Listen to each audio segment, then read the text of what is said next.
Folks, I'm never going to get over this. And no, it's not about the Toronto Raptors tanking, losing games. We'll be fine with this, especially if the Toronto Raptors can keep their draft picks for this upcoming season. That's all good. We'll get over it. Mentally, we've compartmentalized this. It's good for the Raptors. All of these losses, 14-game win streak, this is the key. We're all good. Okay? That's fine. It's not LeBron James coming into the Toronto Raptors Stadium, the Scotiabank Arena, and getting a standing ovation randomly right at the start. Never really seen that before. I found that a little bit interesting, especially for a guy that has caused so much torment, so much hurt and pain for our franchise. I guess people have forgotten about this over the years. We won a championship and all that. So, just showing respect to an NBA legend who's earned respect, but standing ovation, found that interesting. That's not something I'm stressed about. It's not even down the stretch of a game. Against the LA Lakers, Jackson Hayes come down on the fast break and throwing down a between-the-legs dunk. It's the ultimate disrespect. I remember in a club basketball game, me in grade 7, another team threw an off-the-glass lob. It was just a layup there at the end, but we almost started a fight. We started a big old ruckus because of the disrespect. The Raptors just look out of it. The 7th grade Newfoundland Boys Club team were more fired up than the Raptors at the close of this game. But no, it's none of that, folks. It's none of that. Because, again, we're going to talk about this game. And there's some pause. RJ Barrett IQ back made some pieces of this game watchable. But I'm going to say it again. I might be a broken record. I think Raptors fans understand that there's some interesting storylines that we're going to have to rehash because this team isn't giving us much to work with. But, folks, the Raptors had an opportunity to get a first-round pick. They were offered. They were gifted. They were given a golden opportunity to get a first-round pick. I don't care if this 2024 NBA draft is a bunch of high schoolers. I don't care if it's a bunch of nobody. We had the opportunity to get a first-round pick for Bruce Brown. And we didn't take it. And I don't want this to be a slander session on Bruce Brown. I don't want to be out here bashing a guy that seems like a good dude, has great interviews, came into the Toronto Raptors situation that clearly wasn't a perfect fit for him. He's embraced it. I'm cool with Bruce Brown. It's not a Goran Dragic, things aren't working out or something like that. I really like Bruce Brown, the person, and frankly, he's a great basketball player as well. Seeing what he did with the Denver Nuggets, how he worked off guys like Kevin Durant and the Brooklyn Nets, he's been good. Bruce Brown is good at basketball. Do not get me wrong. I don't want to cause any I don't want to do anything like that. But we are not getting a first-round pick for Bruce Brown. I don't know if we're getting a second-round pick for Bruce Brown when we tried to trade him at the NBA draft. And that's just the reality of it. Masai Ujiri is going to have to work some insane magic. Some lucrative magic. Him and Bobby Webster said, we think those offers that were there in the midseason will be there in the offseason. They're not. And if they are, I'll eat crow and I will be happy with Bobby Webster and Masai Ujiri for being able to finesse some team into getting a first round pick because this is bad. And he was the centerpiece player. Obviously, the reason that we made the Pascal Siakam trade was for the draft picks. We converted one of those draft picks to Kelly Olynyk and Ochai Agbaji, which I think was smart. We got 2 other draft picks. So, that's fine. That is what it is. But Bruce Brown was the central player in that draft, in that trade. And we could have got another first for him. And we didn't. And now, looking at the stats tonight, 5 points, 6 rebounds, 2 steals. I mean, he was dealing with right knee soreness. So, take that for what you will. We'll blame it on that. But regardless of all that, it is shocking. I won't be able to sort of get over that. I'll be here in a decade screaming on Raptors videos saying that we could have got a first-round pick for Bruce Brown and we declined it. It's just not good. But, that's just how this Raptor season has gone. It's been a rough go for a lot of hopeful fans out there that were looking for a fun season with this squad, with this team.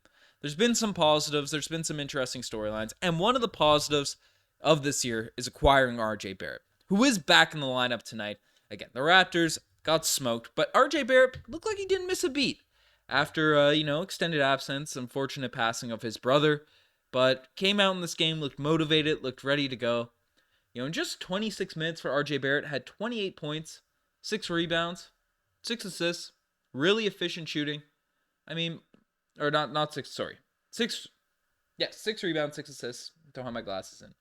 11 to 18 from the field, 2-3 from the three-point line. Missing his free throws randomly for this Raptors group, which I found kind of interesting, because he's always been a guy that's been a solid free throw shooter for the New York Knicks. But RJ Barrett looks different for the Toronto Raptors. And for as much as, at least me myself, has been trying to convince myself on, okay, I like a guy like Jordan Nwora as a potential piece for the future, or I like X player here, this player here as a potential fit, if they're being brought back for next season. RJ Barrett is someone everyone, not just me, but like everyone should be legitimately excited for his future with this team. And obviously he's brought in not to be like a tryout player for the end of this year. RJ Barrett was brought in to be a top dog on this Toronto Raptors team for the future, only 23 years old, all these types of things. But makes these games exciting. That's all I want to say. I don't like bashing on players too much. And a lot of players are playing in sort of weird roles. They're being asked to do a lot and all these types of things. But we have, with RJ Barrett and Emmanuel quickly back, we have guys that at least I can feel good about watching out there on the court. And IQ is back in this game as well. Against LA Lakers, 20 points, 6 assists, 1 steal. 7 to 12 from the... Like, those are... RJ Barrett and Emmanuel Quickley are 2 legitimate guys for the Toronto Raptors. And heck, even throw Grady Dick into that. He's going to be inconsistent. He's hit a bit of a rookie wall, but had 14 points in this game, made 2 threes. I like watching 3 of those guys play. And Kelly Olynyk, I enjoy watching play as well. Had a solid game in this one, too. Again, defense is horrible right now for the Toronto Raptors. That is one reality about it. We just let open shot after open shot happen, and again, Grady Dick and Kelly Olynyk, especially a rookie Grady Dick in your starting lineup, for as much effort and focus and stuff that Grady Dick is putting onto the defensive end and things like that, he's not that guy yet that we can rely upon to be a decent sort of defender in the NBA. Or maybe not decent, but, consistent, doing his thing out there and all that. We're just not going to have a good defense. But the effort stuff is the thing that has me a little bit questionable now at this point. I'll run through the box score quickly. Jalen McDaniels, 2 points, plus 12 in this game. Let's go. Closing off that game, garbage time. Mohamed Gay, 6 points. Really struggles finishing around the basket. Really struggles. He's confident in his dribble and stuff, but he goes to the rim he gets pushed off his spot, and he just has had some brutal layups over the second half of the season. But, I'm rooting for the guy. I'm rooting for Mohamed Gay. Garrett Temple, NBA vet, doing his thing out there, 6 points. Jordan Nwora, got some points late, hit a couple threes late in this game, but not one of his better performances for the Raptors. Kobe Simmons got that Lowry jersey, got 5 points, 3 assists, 3 boards. Filling up the stat sheet, 1 steal, 1 block. Shout out to Kobe Simmons. And then JFL, minus 21 in 14 minutes, 5 points, 5 boards. Again, nothing super impressive off the bench for this Toronto Raptors team. Gary Trent Jr.'s, whatever clothing he was wearing in this one was pretty crazy, but I do have one. It's not a serious concern. It's not something that I'm stressing about right now yet, but the lack of effort from this Raptors team. Nick Nurse, even through the rough goes, even through that Tampa tank season, that team always played. That team was always into it, trying hard and doing their thing. This Raptors team is not that. RJ Barrett's trying hard. He's driving the rim. He's plowing his way through. But overall, and again, this is a different circumstance, a different situation, we don't look that engaged. And it's something to look out for in the future for Darko Rajakovic. I've still been happy with Darko. Again, he's been dealt a very, very tough hand in his rookie head coaching season, but it's something to look out for. I'll just sort of close with that. But the Raptors, right now, 6 best odds. The Memphis Grizzlies won a game as well, so we're rolling on that tank. It's not looking like we're going to catch the Portland or the Spurs or one of these squads. Maybe the Spurs beat the Nuggets tonight. We'll see.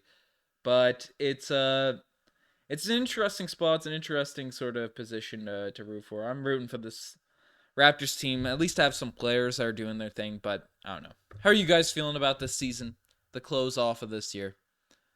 I'm still shook that we didn't get a first for Bruce Brown, but it is what it is. You guys are the best to make it this far. Subscribe to the channel if you guys haven't already. I'm signing out. Cheers.